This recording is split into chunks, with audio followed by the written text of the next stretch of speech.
Monsieur le ministre, suite à l'annonce par le Danemark du retrait de ses troupes spéciales du Mali, le ministre français des Affaires étrangères, Jean-Yves Le Drian, a dénoncé, je le cite, des mesures irresponsables prises par une junte, à nouveau je le cite, illégitime. Votre réaction? Ma réaction, c'est d'abord, c'est surprenant de la part d'un diplomate de la trempe de monsieur Le Drian qui parle au nom d'un grand pays, la France. Ce sont des propos empreints de mépris, ce sont des propos que je condamne, qui sont inacceptables.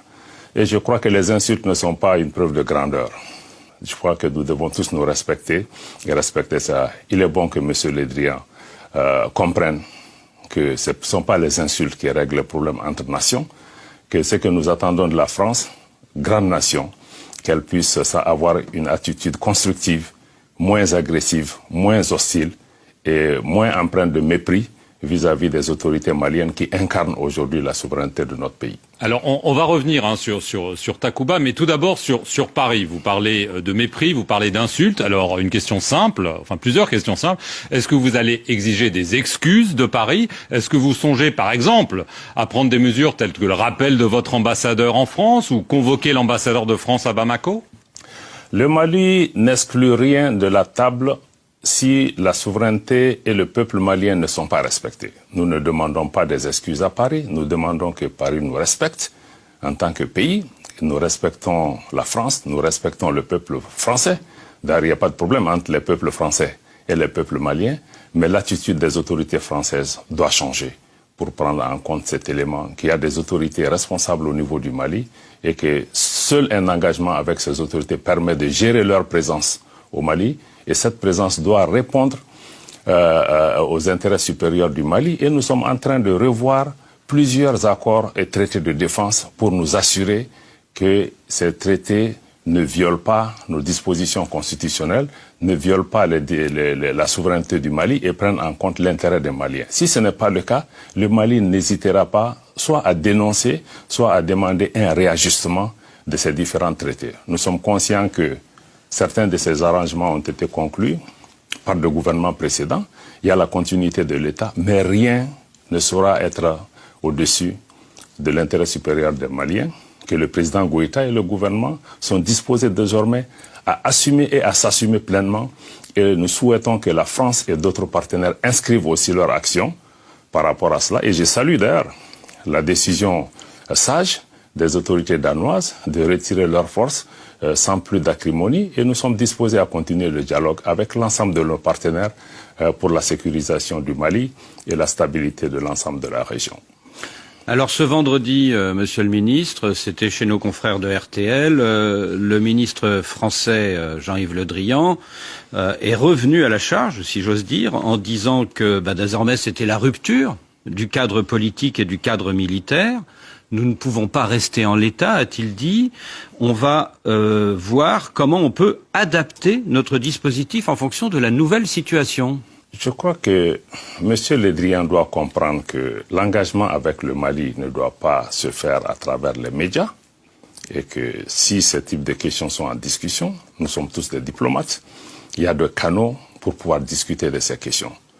Le Mali non plus n'exclut rien par rapport à ces questions si ça ne prend pas en compte nos intérêts. Donc les menaces, les invectives, les insultes doivent cesser pour donner la place à un engagement réaliste, un engagement constructif entre responsables pour pouvoir voir ensemble comment surmonter ces difficultés, comment surtout faire face aux défis que nous avons qui sont des défis sécuritaires. Donc pour l'instant, vous ne vous parlez pas entre vous deux, ministres des Affaires étrangères du Mali et de la France? Les ponts sont coupés pour l'instant? Le Mali est et reste toujours ouvert au dialogue. Vieille nation de tolérance et de dialogue, nous maintenons cette posture. La dernière fois que j'ai rencontré M. Le Drian, c'était à New York. On a eu un entretien franc et direct. Et nous restons toujours ouverts.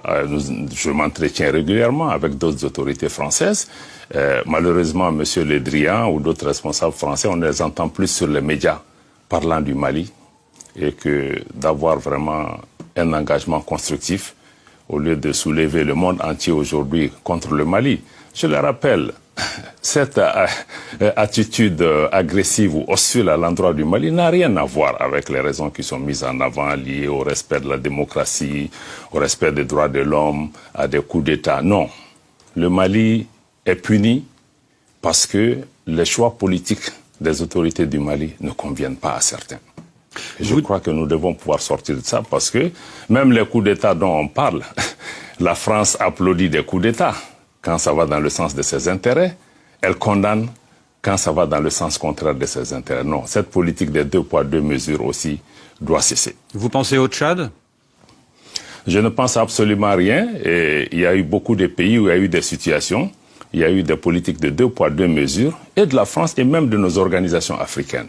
Monsieur le ministre, concrètement, vous avez demandé il y a peu de temps la révision de l'accord de défense avec Paris. Est-ce que vous avez reçu une réponse? Et si cette réponse n'est pas satisfaisante, est-ce que vous êtes prêt, donc, comme vous semblez l'indiquer, à dénoncer cet accord de défense avec la France? Absolument. Nous sommes absolument très clairs dessus. Nous avons demandé, dans un cadre diplomatique, nous avons soumis un protocole amendé avec l'ensemble de nos amendements que vous me permettrez de ne pas détailler ici parce que les dispositions de l'actuel traité en matière de défense, certaines dispositions sont contraires à la Constitution et à la souveraineté du Mali. Nous avons décidé à les revoir. Nous attendons une réponse rapide de Paris. À défaut de réponse, assurez-vous que le Mali s'assumera par rapport à cela. Est-ce que donc le Mali songe à demander le départ des soldats français de son sol?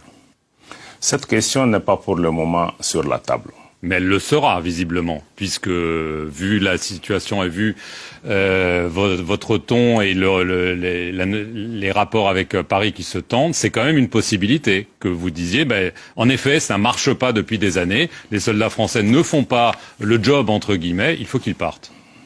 Ce qui est sûr, c'est que pour le Mali, si une présence à un moment donné est jugée contraire aux intérêts du Mali, nous n'hésiterons pas à nous assumer. Mais nous n'en sommes pas là.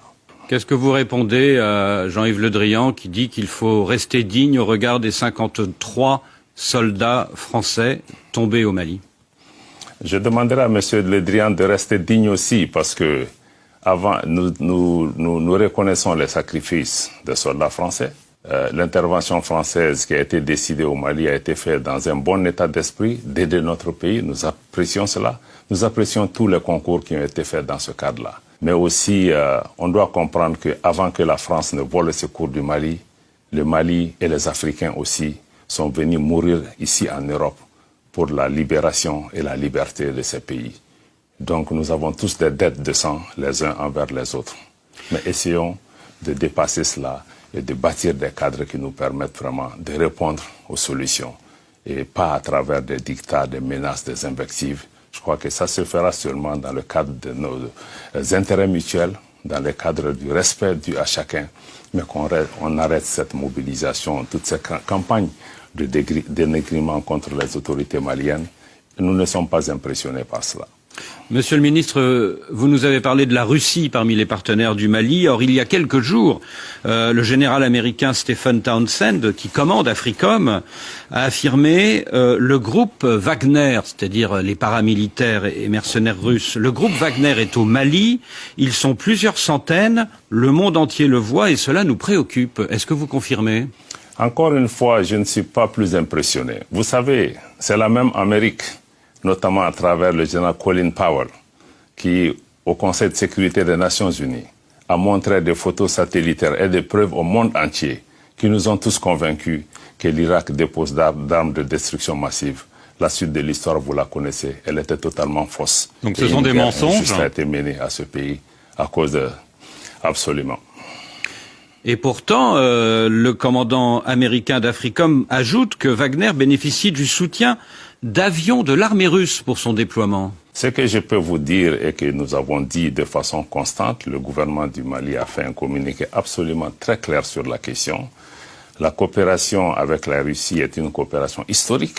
Notre coopération avec la Russie est une coopération d'État à État. Le Mali ne s'adresse qu'au gouvernement russe qui répond à nos sollicitations avec une grande célérité, une grande efficacité. les 7 derniers mois, les équipements et les fournitures qui ont été acquis via cette coopération n'ont jamais été, ce type d'investissement n'ont jamais été faits au cours des 15 ou 20 dernières années. Le problème du Mali n'est pas Wagner. Le problème du Mali, c'est un problème d'apporter la sécurité aux Maliennes et aux Maliens. C'est notre responsabilité. Et nous ferons tout ce qui est nécessaire, conformément à nos lois et conformément aux traités internationaux pour pouvoir répondre à cela. Et nous souhaitons que les autres qui sont en train maintenant de faire toute cette campagne autour de Wagner, qui prennent un peu de recul, qui viennent voir avec le Mali quel problème sécuritaire vous avez et quelle peut être notre contribution à pouvoir résoudre. Je pense que c'est ce dialogue que nous attendons de nos partenaires. Depuis le 9 janvier, Monsieur le Ministre, votre pays est lourdement sanctionné par vos voisins de la CEDEAO. Mais dans un communiqué, hier, la CEDEAO dit attendre de vous un calendrier raisonnable et réaliste pour la tenue des élections. Elle ajoute que les sanctions seront levées progressivement sur la base de ce chronogramme et de sa mise en œuvre. Est-ce pour vous une petite ouverture? Dans cette politique des sanctions, il faut qu'on sorte de cela.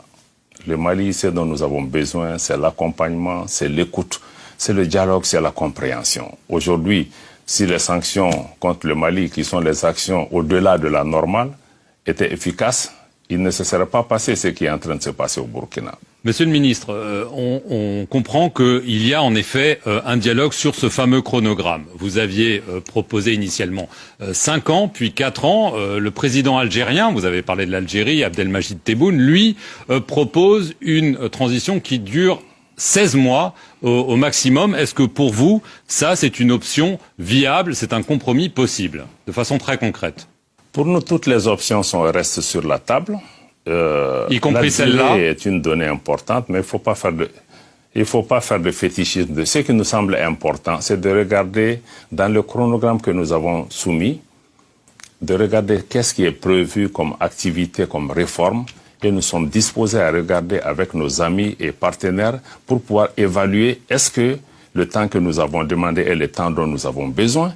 Est-ce qu'il y a d'autres alternatives pour nous pour aller à un compromis? Pour nous, le plus important, c'est de regarder, il y a quelques réformes clés aujourd'hui, comme la mise en place d'un organe unique chargé, un organe unique indépendant chargé de l'organisation d'élections transparentes et crédibles, ou comme l'écriture d'une nouvelle constitution, qui sont des données aujourd'hui indispensables, parce que si elles ne sont pas faites aujourd'hui, elles ne se feront jamais. Et dans ce cadre-là, je pense que nous restons ouverts pour pouvoir convenir de la période la plus appropriée et qui prenne en compte l'intérêt supérieur du Mali. Mais 16 mois, c'est possible. Qui prennent en compte les exigences. Je dis que toutes les options, nous sommes ouverts à examiner tout ça. Je ne peux pas, à votre micro, répondre à cette question. C'est l'objet des consultations qui sont en cours. Nous ne nous focalisons pas sur une durée de 16 mois, 2 ans ou 3 ans à ce stade, mais nous voulons qu'on regarde ensemble qu'est-ce qui est prévu, qui est important pour le Mali, qui est important pour le peuple malien, qui est sorti, qui a montré qu'aujourd'hui, on ne peut pas faire juste des élections et tourner le dos. Si on est d'accord sur ça, nous sommes ouverts. Si le temps que le Mali propose est trop long, si des partenaires dans la discussion arrivent à nous convaincre d'une durée moindre, il faut qu'on regarde quels pas les partenaires doivent faire pour aider le Mali à pouvoir faire les choses dans une durée relativement plus courte que ce qui a été demandé. Donc, je crois que nous sommes ouverts. L'ensemble de ces données sont sur la table. Bon, nous n'allons pas, par médias interposés, répondre à tel. Nous saluons l'effort de l'Algérie au niveau du Conseil de paix et sécurité. C'est un pays voisin. Nous remercions pour la solidarité exprimé au Mali en refusant de se joindre à des décisions injustes pour fermer les frontières. Mais nous continuons le dialogue et nous souhaitons que l'Algérie reste fortement impliquée dans le cadre de tout mécanisme qui sera mis en place pour pouvoir trouver un compromis. Vous dites, Monsieur le Ministre, que le coup d'État au Burkina Faso prouve l'inefficacité des mesures CEDEAO contre votre pays. Est-ce à dire que quand vous avez appris ce coup d'État lundi dernier, vous avez applaudi, vous vous êtes senti moins seul? Nous n'avons pas applaudi. Vous savez, toute rupture de l'ordre constitutionnel n'est pas normale. Et c'est des situations qui rappellent aussi, qui d'abord créent de l'inquiétude et de l'incertitude par rapport à l'avenir de ces pays. Mais en même temps, il faut comprendre que les coups d'État eux-mêmes viennent souvent des problèmes de gouvernance qui n'ont pas été traités ou qui n'ont pas été bien traités. Dans le cas particulier du Burkina, comme dans celui du Mali, qui est aussi emblématique de la situation de l'ensemble du Sahel, le traitement des questions sécuritaires et les réponses qui ont été apportées sont aujourd'hui des questions qui préoccupent nos populations. Nos populations sont exaspérées par cette insécurité qui ne fait que grandir et demandent des résultats au pouvoir politique, demandent des résultats aux militaires. Je ne suis pas fondé de donner une appréciation sur ce qui se passe au Burkina. Je fais confiance au génie du peuple burkinabé pour pouvoir apporter des réponses. Nous sommes un voisin, nous demeurons solidaires du combat du peuple burkinabé, mais notre préoccupation, c'est de répondre aux besoins des Maliens. Nous restons ouverts à cheminer avec l'ensemble des peuples de la région et de l'ensemble des peuples africains qui partagent notre vision. Merci, Monsieur le Ministre, d'avoir répondu à nos questions. Et merci à vous de nous avoir suivis sur nos deux médias, France 24